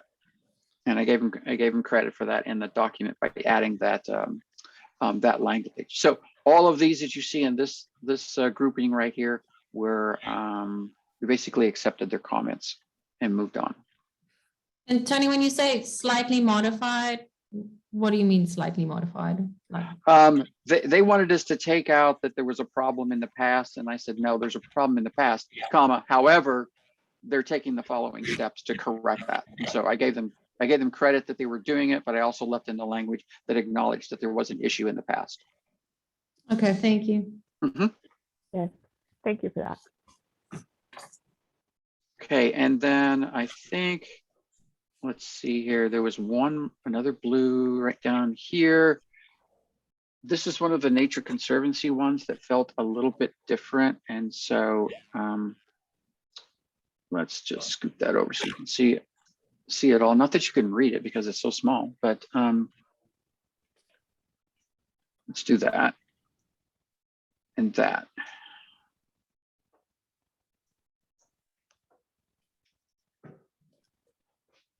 And the focus on this one seemed to be, they felt we didn't adequately discuss the impacts to DACs for the development of the program. And so our response to it was that they seem to think that the DACs and this basin is a totally separate, different set of stakeholders that isn't already being addressed by some other group here. For example, when we talk about the DACs that are part of the city of Fillmore, well, the city of Fillmore is represented on the board, and the city of Fillmore is their water purveyor for those DACs. There are municipals that have DACs as a part of it, and so they are represented by the Pumpers Association, as are the domestic well owners. So I was trying to get them to understand that the GSP addresses DACs. We just don't necessarily call them all as DACs. We just say there's domestic well owners, there's mutuals, there's the city of Fillmore, there's the town of Piru, etc. So Tony, this is where it is a little bit different. Friends of the Santa Clara River did focused outreach to disadvantaged communities, and we went into Piru, and it's kind of the way in the integrated regional water management program that DWR has. They had focused funding to engage disadvantaged communities. So as much as you are saying they part of these groups, I think the point is more what focused effort have you made to engage these groups or address the concern or the potential impact to these groups? Yeah, and I think the outreach is covered in another section within the document, and Lisa can comment on that because I think she added language into the GSP that focused a little more on that. So Lisa, if you wanted to comment on that. Yes, we did have a comment about that, and I did point the commenter to the text in the GSP, and I think I expanded it. In addition, this comment here is talking more about the impacts to DACs in terms of drinking water users, but the outreach is covered, and I included those the water talks meetings and all the representation and other outreach to DAC groups. Right. Yeah, I think the differentiation that the Nature Conservancy et al. Is making is don't lump your DACs as pumpers, city people. They are a separate entity. Yeah, so I don't know how you capture that in the response. And I don't know what we would say differently. If we were having a discussion within the GSP on, let's say, domestic well operators, okay, some of those are DACs, some of those aren't. So what would we say differently? It sounds like we would be saying the same thing over again. When we talk about domestic well owners, there are DACs within that group. If we talk about City of Fillmore municipal water supply, there are DACs within that group as well. So I'm not sure I understand how we would separate those. It seems like an artificial separation, and I'm listening for insights on how to do that. Well, the point is that these communities and stakeholders are underrepresented, well, underserved, and have been underserved. And it's so if something does impact the pumper stakeholder, that underserved component within the pumper stakeholder is the DAC pumper, is different from a Limonera pumper, for example. Is that just an example, you know? Yeah, I got it. Both pumpers, but one is going to be disproportionately impacted. And how are we addressing that impact on your underserved community within that stakeholder group? And that's what they're saying. It's you're not adequately addressing it. Now, like the outreach and us, you know, friends inviting the GSA to be a participant in the water talks to make sure we're engaging the community, like we've done that outreach, but I think it's more tangibly, you know, and it links it again back to that human right to water issue. Like in the grand scheme of things, maybe 5 wells being closed down on a basin-wide scale is not a big thing, but if those are 5 wells in a disadvantaged community, how are you addressing the impact to your underserved disadvantaged community? And that would be a decision for the board to make, I think, at that point. How would that take place? If that's the scenario that we're talking about. I think the GSP outlines that we will be reaching out to them, but in what way we do not have to go into that detail, correct? Correct. And I think our GSP now says that you know, during the implementation period of the GSP, you're going to continue with the outreach efforts that you've been using before. Right. Have we specifically looked at, to quantify the DACs in question? I mean, are we talking the entire or the majority of the town of Piru? And if we're talking about that, are we also talking about, I mean, do we need to specifically look at the wells that serve those areas? And if those wells, for an example, with Waring being representing what I would argue is the majority of the town of Piru, the majority of the population. And if we look at the Waring wells specifically, and we look at where the screens are specifically, and we go into a little bit of depth there, and we say that because of the situation we have, perhaps our disadvantaged community is one of the better protected groups because of the Waring wells and the depths and the screens and things of that nature. Just by keeping the sustainability of the basin, we are in fact protecting the disadvantaged community. That would just be a specific to those in the town of Piru. I don't know of other communities that we don't serve the water to, that may be they may have a shallow well, and it may be a bigger issue that needs to be looked at specifically. But is that the kind of detail that we're talking about, to say, let's get down to a little more detail on those specific 1 or 2 or 3 wells in the Piru Basin? Is that what we're looking for? No, there's quite a few wells that would fall into that category, and we've got a figure in the GSP now that talks about that, the depth of those wells, that kind of thing, and it's a several wells set that we're talking about. So it's not just the town of Piru. I don't remember how many wells are on that map. Do you by chance remember, Patrick? 30? You're muted. I'm sorry, I thought I pressed the unmute button. Yeah, there's certainly less in Piru, even though Piru is essentially all disadvantaged communities. It's tens of wells in Piru and probably more in Fillmore. But we do have the figures now in the GSP. I believe it's figure 2.1-4.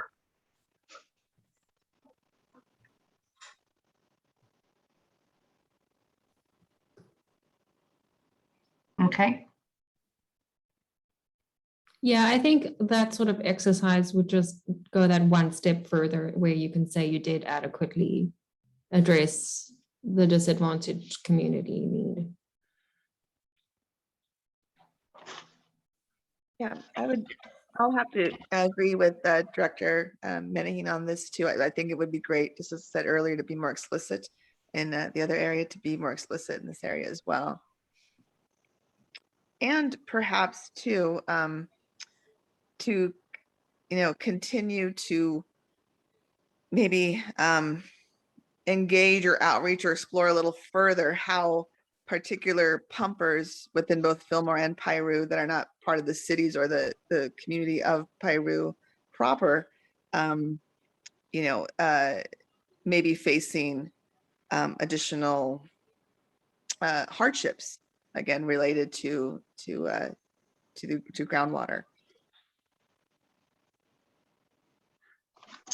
Well, I do have good news on that. We are taking care of the salt program with the upgrade of the water treatment at the Piru. We just approved that on Tuesday. So all the groundwater is going to be reducing the salt intake so that the DAC will be taken care of in the proper manner. That's good to hear. Oh, thank you. We're already doing things. It's only $4 million plus others, but it's really worth it because water just keeps going down. So we've got a few comments here from Tony, User before Ventura. we go further, I'm sorry, there Yeah. was a comment in the chat box Okay. that I think applied to a prior comment letter. I believe it was the LA County Sand District's letter, but the question is, are the chloride TMDLs correct? Because they do not look correct per my recollection for East Piru Basin Regional Water Quality Control Board. So we adjusted those based on the comments from LA County Sand pointed out that they didn't think they were correct in the document. We went, looked them up and made modifications to them.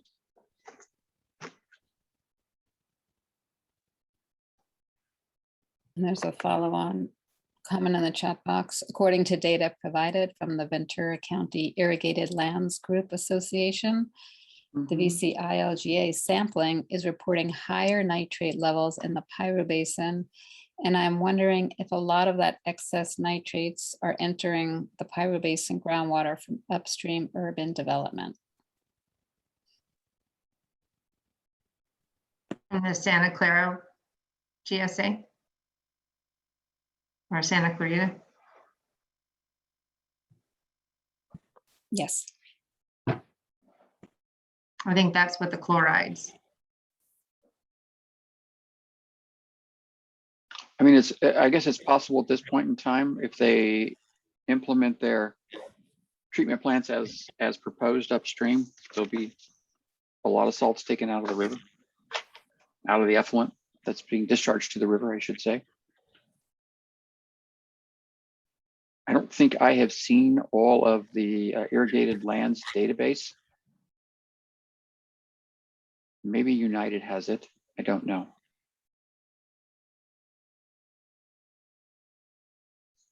Might be able to get that from Farm Bureau, Tony. Okay. Good point. Okay. Just to clarify, is the question from the wastewater treatment works or from existing development or the New Whole Ranch development underway? I'm just wanting to be clear we're answering the question.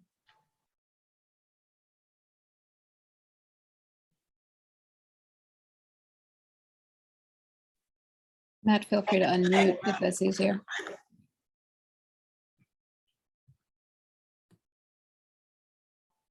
Santa Clarita. Yes, because I understand they're working on that and that the state is holding them accountable for it, for their water quality. Yeah, sorry, I can probably talk quicker than I can type. Yeah, we're actually being asked to implement a lot of nitrogen management area plans, and I've just got a feeling when rain is a blessing, the recharge waters, they clean it up is a blessing, but a lot of urban users over apply all kinds of chemicals and fertilizers, and when that runoff occurs, it comes in the Piru Basin, and I know most farmers are very conscious of costs, and I don't want to see us have to bear a burden because we're not the primary contributors to that excess, sulfates, nitrates, chlorides, those kind of things, because we're very conscious of that cost to us and what we do in our business and our stewardship. And my understanding is that fix is not in place yet. So, I mean, that is still an ongoing wastewater treatment works issue. I mean, the plan is for it to be fixed, but it is not currently fixed, and they are the main source. Maybe Dan Detmer can respond. He's got his hands up. I know they're working on it, I've heard, but I'm not sure where they're currently at. Yeah, I'd like to comment. As far as the nitrates, about 15 years ago, LA Sand did the nitrification, denitrification treatment at their plant. We really saw the nitrate levels drop. They're commonly about 10 to 12 as nitrate, so about 1/4 of the MCL, so not very high. Those aren't, we don't see that as a significant problem or load to the basin coming in the Santa Clara River over county line. The chloride concentrations are hovering around 110 to 120. That's higher than Ag likes to see. LA Sand is working on their RO proposal for treatment. They've done a lot of work for source control. So it's improved from where it used to be at 130 or 140, but that's still an active process that they're working on.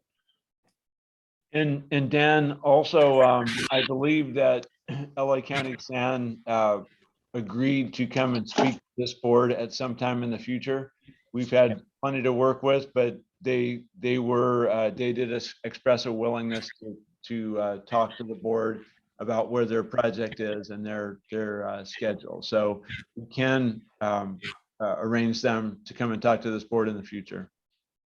Correct. Thank you, Tony.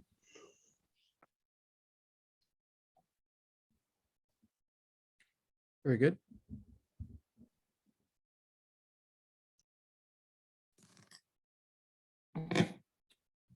Was that it from the chat, Lisa? Yes. Okay, thank you. So on your screen, you'll see some additional comments there in blue.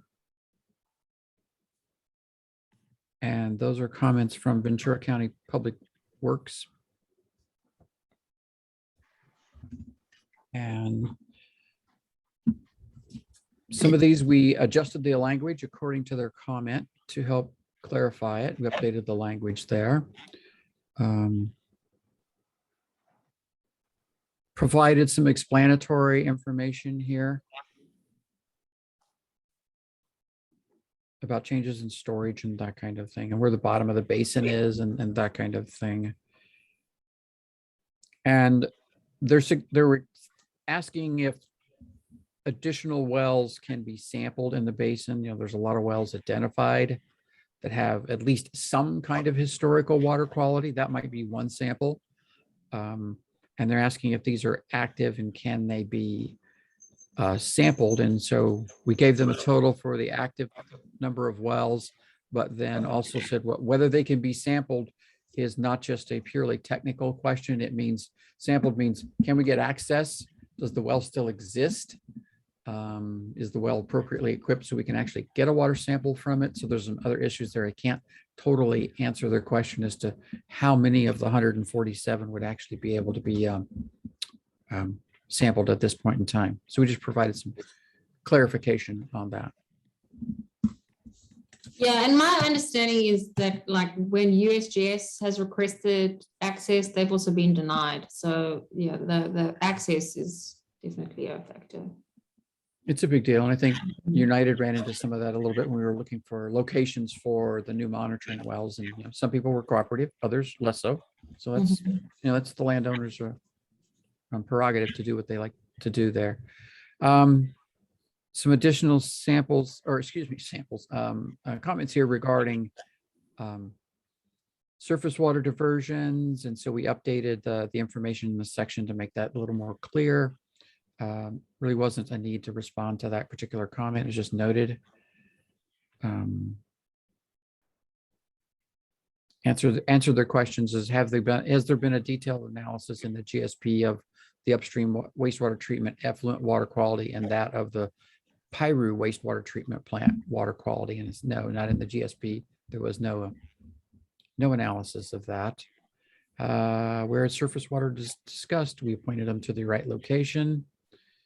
And there was some updating done on the water budget. So we've shown them where that information is in the document and included some updated language in there to make it a little clearer for them.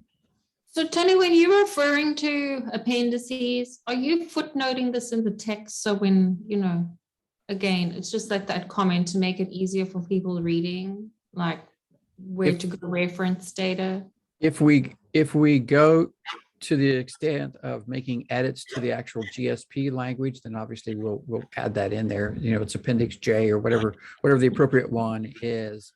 If it's here in just a quick response to their comment, then no, that isn't carried forward into the GSP. Okay. Well, I mean, you use your discretion. I'm just trying to make stuff as easily accessible and well, you know, make sense when people are reading through it. Mm-hmm.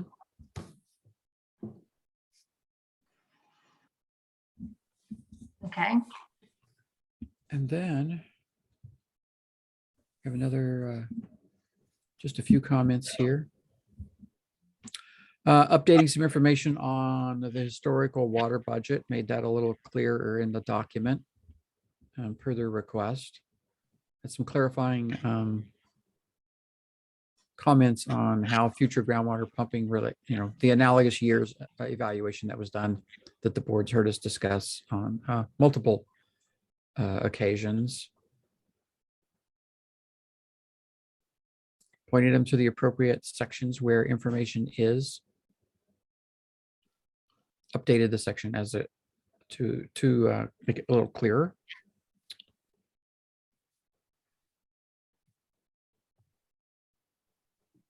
The last one here in blue at the bottom of the page was, should the GSA plan to survey all the wells to assess if any have become dry? I think that's kind of a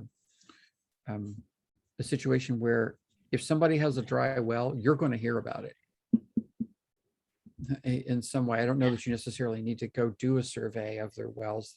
United already does a representative, and with the county, does a representative set of wells across the basin. It's not every well, of course.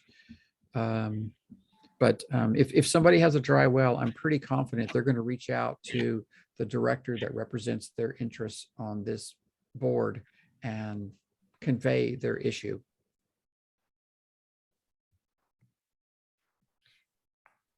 So, and I think that takes us through the end. Well, maybe not. Here we go.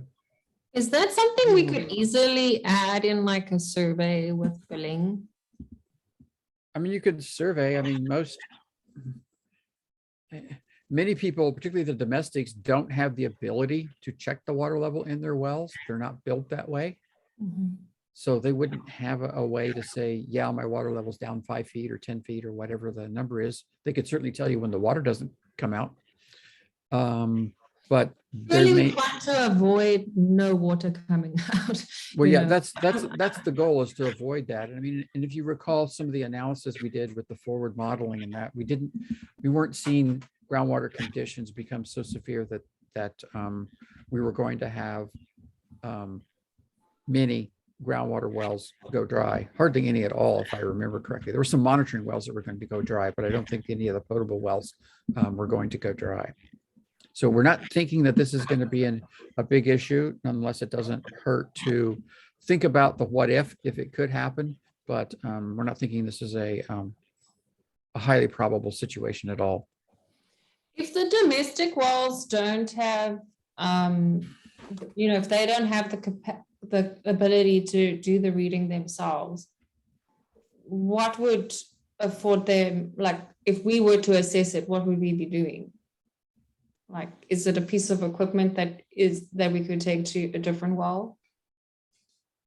I'm just wondering if this is like an easy fix where we can do this as a service. It's more of a manipulation of the wellhead itself, getting access into the wellhead. That's more of so it's to be a physical modification of the well to allow access into the side of the well. Okay. Director Menningen, I think the next best information would be, gaining data on standing water level or non-pumping.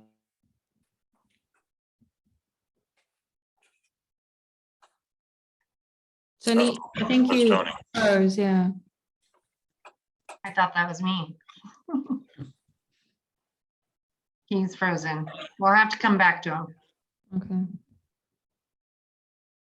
Candace, I think the problem with a lot of small domestic wells is that they're just not built for that kind of access. Correct. Yeah, and my concern goes back to the disadvantaged communities issue. If it's that stakeholder that's most likely to be affected, like we don't want wells going dry and to be trucking water around. Is there, yeah, no, I'm just trying to think too. Is there something along the lines of, like I don't know, but what am I trying to say? Signs, right? Signs of that the well going dry? Are there pre-signs that, again, like an educational effort to such pumpers about that? Or is it just, there's no more water just from, day to the next? No, it kind of depends on what they're doing with the water. Are they pumping in and putting it into a pressure tank, and then that then serves the house, for example, or are they taking it straight from that, putting it into a storage tank, and then that feeds the house? And so, there's signs if the water levels are getting lower, maybe they don't get as much flow before the well stops. They can run it for 2 hours and then the well goes dry and they have to stop and wait for it to recover, that kind of thing. So there's a variety of things that could be checked and monitored. You could take a look at how much power consumption they're using to run their well. That would give you an indication if you're lifting the water from a greater Further depth, then yeah. it's going to cost more. It'd be more power, more money being spent on electricity. So if you were to monitor that, you could figure it out, but that means you'd have to have your well metered separately or have someone come out and actually do that test on the well.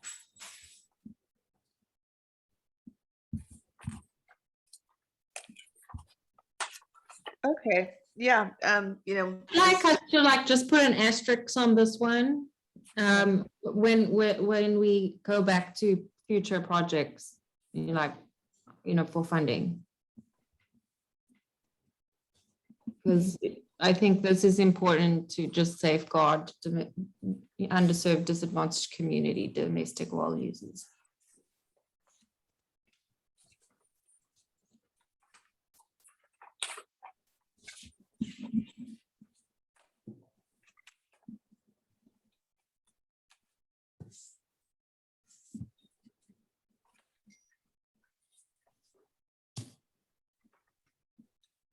Yeah, I would agree with that asterisk.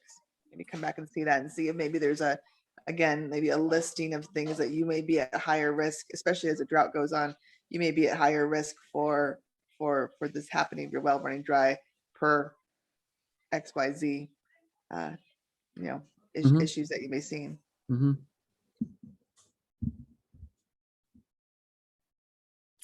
Do any of the directors know, is the California Rural Water Association active here at all? I don't see them in the county, in the rural areas.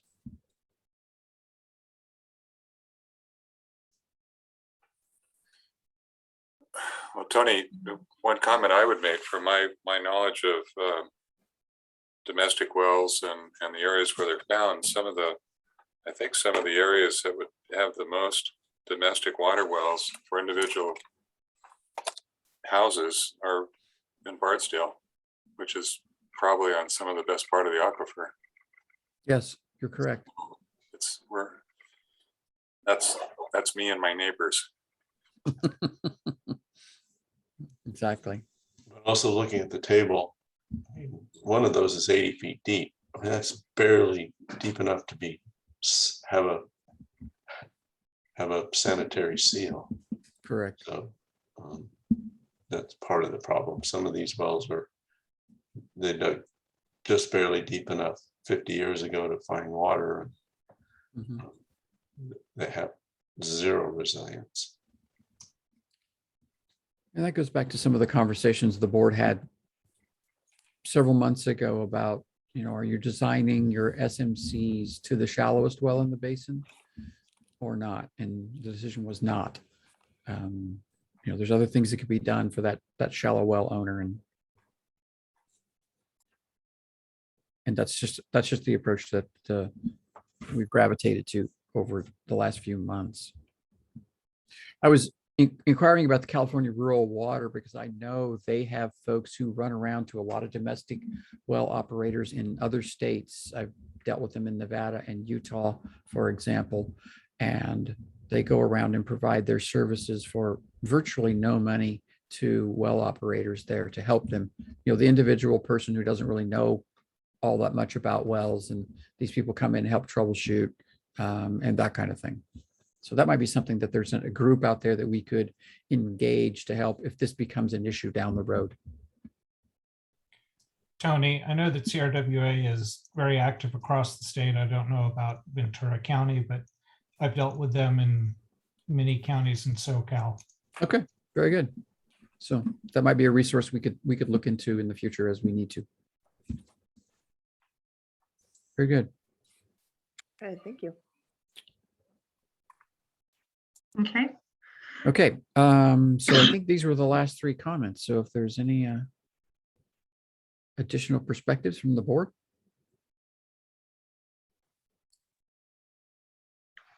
I think you've done a good job of putting it together, Tony. Thank you. It's not me, it's staff. They're the ones that were trudging through all the comments. I was just staying out of the way. Well, and I also want to thank everyone who did submit comments for both Fillmore and Piru GSA plans. I think that's extremely important that we address all of our stakeholders and their comments and provide reasons, responses, and look into the questions they ask and really provide a good feedback. So thank you so much to staff as well for diving into that. I really do appreciate it. Okay. We'll end up with a better document from having received these comments. Yes. So with that, is there any comments on these items or the written part of the plan? I think Lisa reminded us that for the Fillmore one. So I'll state it also for the Piru one. Hearing none. Tony, what's next? I think that about wraps it up on our end. Okay. And just a reminder that we talked earlier about getting in any last minute comments for the Piru Basin by the 22nd by 5. And then that way we can be sure we got time to roll those into the version that's coming back to you in December for consideration for adoption. Okay, thank you. And so today the motion is to receive and file the presentation and provide feedback and guidance to our plans. And so with that, I would like to get a motion to approve. I'll make a motion to receive and file the information we reviewed tonight. Thank you so much. And that's by Director McFadden. Second, please. I'll second. Thank you, Director Villasenor. And roll call. Okay, Director Kimball, Aye. Chair Long, Aye. Vice Chair McFadden, Aye. Director Minigan, Aye. Director Pace, Aye. Director Villasenor. Aye. Perfect. Thank you. That motion is approved. And I really do want to figure out how we all can celebrate the submittal of the plan. I don't know if it's an outreach for our stakeholders and everybody or brainstorm, please, any suggestions. But I think this is a huge effort that we're finally reaching. So we should celebrate. We could have a bonfire for all the paper from the draft documents that we have. That might be a problem with the air quality district. That's a good point. Okay, I'll take that back then. We'll get you an ag burn permit, Tony. Okay, all right. That'd be a big pile. It will be a big pile. That is correct. And I understand the humor of that. It was intended that way. Yeah. All right, moving on to our receivables collections options. Tony Emmerich. I'll start this off. We tried to take a look at the current receivables. And if we go back before the recent billing, we obviously have a larger number of receivables as we've recently billed. But the carrying receivables is somewhere hovering a little bit under $80,000. And I spent some time looking through that and grouped them. So we have a pretty good number of very small outstanding receivables, many under $500 total value, many appear to be wells that didn't have any use. Many of them are domestic wells. And I think staff's recommendation on those is increased outreach to them. So the pestering method, and we really have not been doing too much of that because we wanted to allow time. I guess maybe I'll jump right into also in looking at the agreement that United has with the agency. It specifically says that United is not doing collections for the agency. And I don't really remember having much of a conversation on that. So I suspect that that was probably prior to my involvement with the agency. And my guess is that United's prior finance director said, I'll do your books, I'll send out your bills, I'll collect your receivables. And if you have problems, I'm not doing it. And so I think, unless this board has any objection, I think I've already started discussion with our current finance team to see what that would take. And United's still struggling with this kind of thing where people aren't responsive, and we have to do some pestering. So if it's okay with this board, I'll just start off with that group to say my recommendation is that we do the pestering, and I'm going to have to go talk to the folks who actually put the hours in and make sure that they have the capacity to do that, and think about what the plan would be, and I can bring that back to you for your consideration. And I would recommend that we revisit that agreement that specifically says we're not doing that, because I don't want to be in violation with an agreement. So on a lot of these smaller ones, it seems like that might be the way to go. I did group several of them in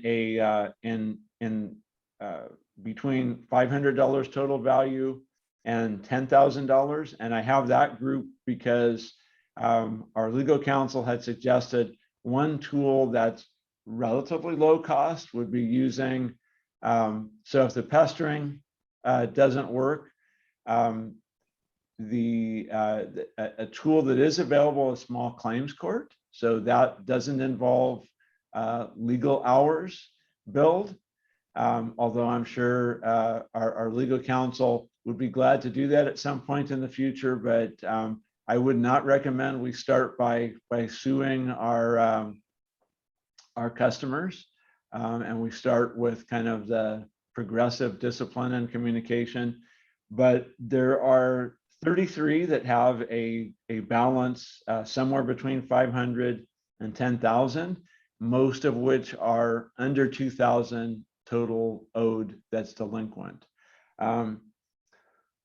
Let's see, I did look at how many look like they have never made a payment to the agency. So that was a relatively small number, 23 by my counting, out of, I believe we have over 400 wells that are part of these two basins. So 23 that have not been responsive at all since spring of 2018 when this board first set groundwater fees. So I wish it was zero, but it's not zero. And so, those are ones that we can reach out to also. And we have one that represents approximately 29,000. I believe that if you add up that one owner that has several wells associated, it probably is over 30,000. And that owner is one that United sued for the same kind of behavior, partial or non-payment for several years, asking for a payment plan and then not following through, asking for forgiveness of back amounts. And so in January of 2020, United filed a lawsuit against that that well owner for delinquent fees prior to that time. So up to the end of 2019, that all got caught up in the closure of the civil courts due to COVID. And so that came back into the courts recently. And United did take advantage of the opportunity that we've talked about to hold a public hearing and gather public comment, and then make a finding on whether the pumper should be allowed to pump groundwater anymore. United's board recently made a finding regarding that pumper that they've been completely delinquent, and so United made a finding that they should be prohibited from pumping. And then that feeds into the judge that's considering the case. And then a day later, the pumper went to bankruptcy court and declared bankruptcy. So that's also still the same pumper. That's the largest outstanding balance, approximately 30,000 out of the 79,000, and the rest are all addition of various smaller fees. One thing legal counsel and I have talked about is whether there would be an opportunity at relatively small cost for the district to engage the bankruptcy court and at least let the bankruptcy court know that there is something owed to this agency. I'm not at all sure if the bankruptcy court knows that. So that is something that we could do. But essentially, we're limited to a few different actions. Filing a lawsuit clearly is costly, and I think both legal counsel and staff would recommend that we try all the things short of that, but not necessarily let things go a lot longer. That this agency's existed for several years now, and we have at least 23 groundwater pumpers who have not responded even once during that time. So anything else, Mr. Nava, that we have talked about? I'm trying to keep this brief and talk about the things that we recommend. So start with the easy stuff, but we really haven't been doing much as far as even pestering them. So that seems like a first step. Yeah, the only thing I'd add is I'm in discussions with county council again about the delinquent fees issue. I've spoken with Alberto, and I apologize, I'm going to butcher his last name, but Boda. I think he's right? Boada. Yeah, Boada. Yeah. Alberto Boada. I apologize, Alberto. And he is connecting me with another attorney in county counsel's office who works with the assessor's office to see what process they would require before we could use the tax rolls to collect delinquent fees. So I don't have an answer to that question today, but we are in those discussions. Thank you. And will you provide him the information we received from the past county council that we worked with on this?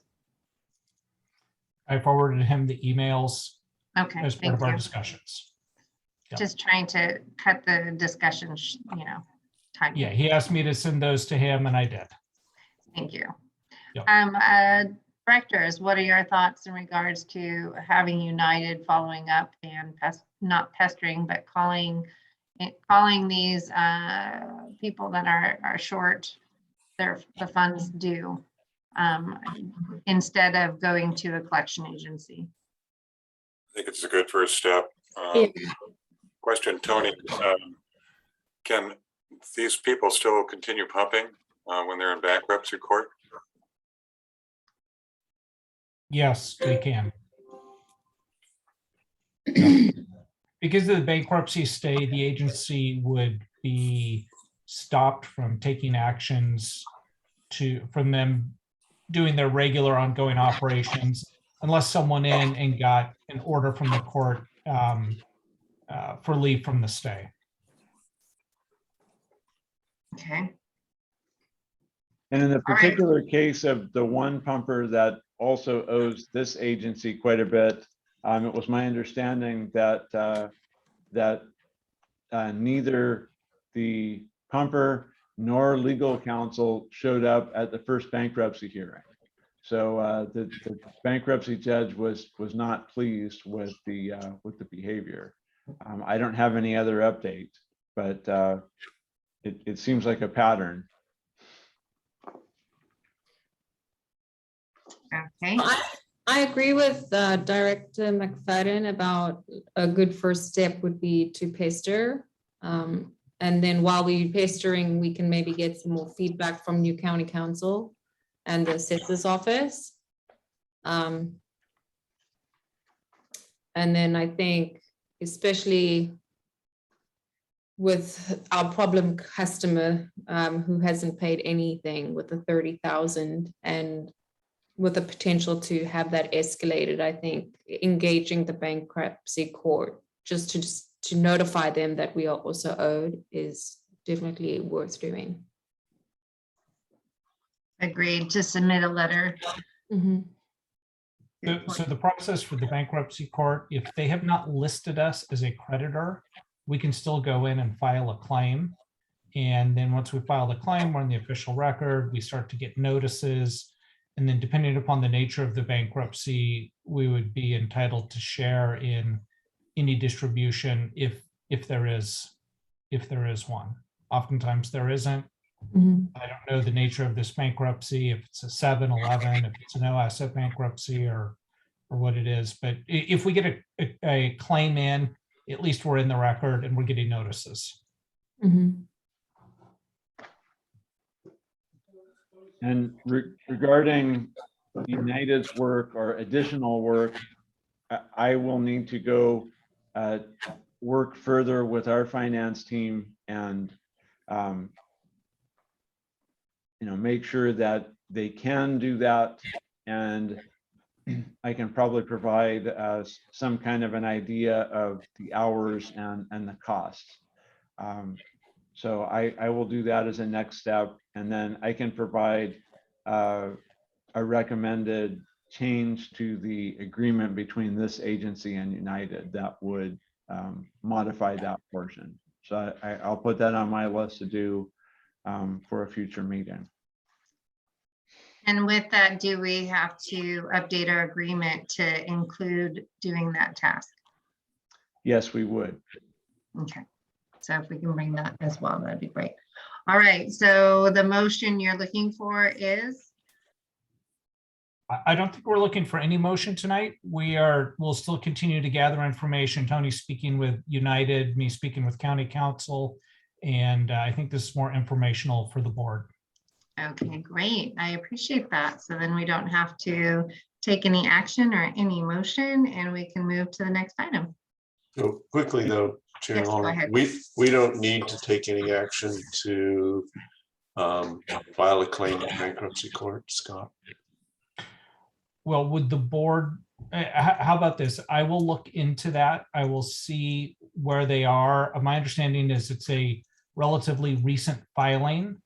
So the claims period, usually it's, a few months. So I'll look at that and I'll come back to the board at the next meeting with the recommendation. And the only thing I would say is if we're at risk of missing the filing period, let us know, or let's make sure we don't. Yeah, I'll be in contact with Tony, and if I find that the deadline's approaching, I will let him know. Perfect. Thank you. Thank you. Tony, does anybody know if this operator is also a landowner in which there might be assets, or is this just a grower that's going to vaporize? It is a landowner also. So Property that's out near the Hopper Creek area off of 126. Okay, so there may well be net assets there. So it's definitely worth pursuing. Good point. Thank you, Director Kimball.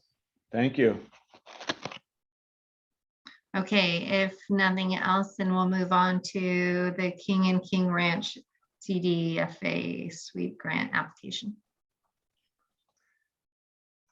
This is something that the California Department of Food and Agriculture, let's see if I get the acronym right, State Water Efficiency and Enhancement Program.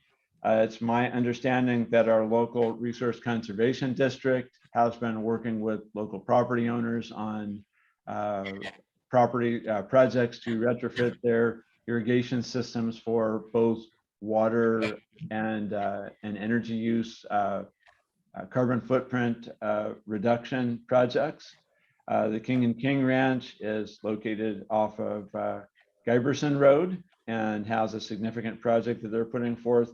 They've actually already submitted the grant application on Friday afternoon, but I believe if this board would approve this letter of support, it could still be submitted. I highly doubt that Department of Agriculture has completed its review of this application at this point. So the Department of Food and Agriculture is requesting that applicants seek approval from their local GSA. And so it seems to me that while staff's recommendation is to authorize the chair to sign this particular letter, and I think staff would also appreciate the sort of general recommendation from this board that if there are any kinds of irrigation efficiency grants that are coming up, it seems like it's well in keeping with the purposes of this agency to authorize similar letters to be prepared and signed by the chair, or even if you would like, executive director could sign those. But sometimes these are pretty quick turnaround, and I'm not sure if it's efficient to have to wait for a monthly board meeting for these. So at the very least, it would be beneficial to have sort of blanket approval for the chair to sign similar letters of recommendation for these sweep grant applications.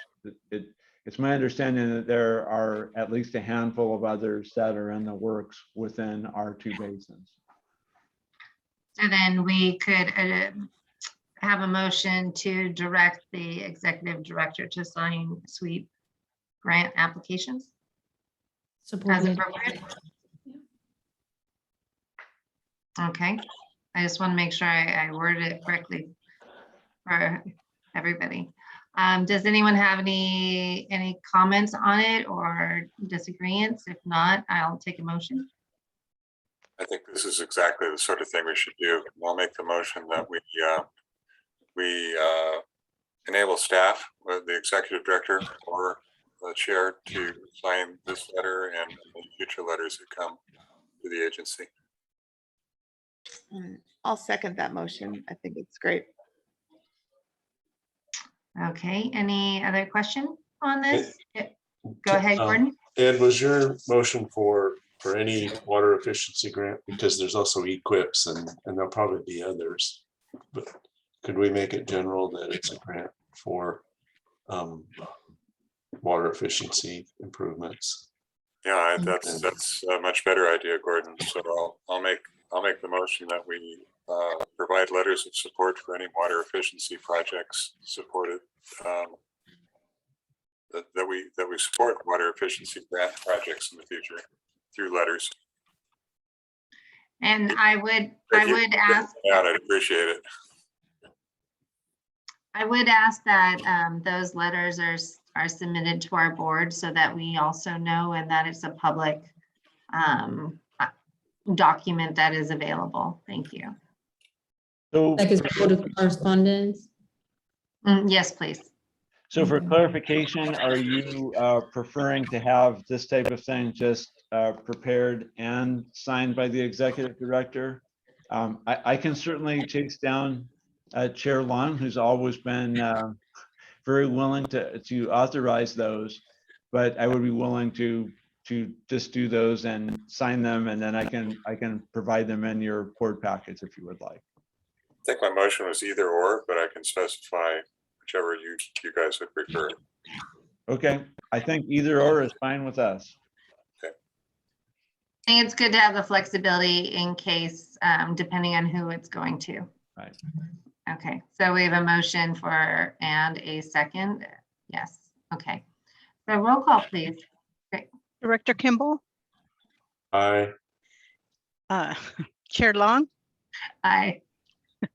Vice Chair McFadden, Aye. Director Minigan, Aye. Director Pace, Aye. Director Villaseñor. Aye. Thank you, and that motion is approved unanimously. I do want to say thank you to Tony for bringing this to my attention. The agenda had gone out, and he suggested that we add this to it, and I was all for it. So appreciate the support from our directors today and the good think of looking broader in how we can get people the assistance they need so that they can save water. That's wonderful. All right, we've had some big items today. Are there any future topics of board discussions that anyone would like to add or suggest for a future? You need more of that? I don't think we need more, but I'm throwing it out there. I just really appreciate everyone's hard work and also to listening and respecting each other's opinions here. We're really working for the stewardship of the land and our environment, our people, businesses. Just really appreciate it. It's good work today.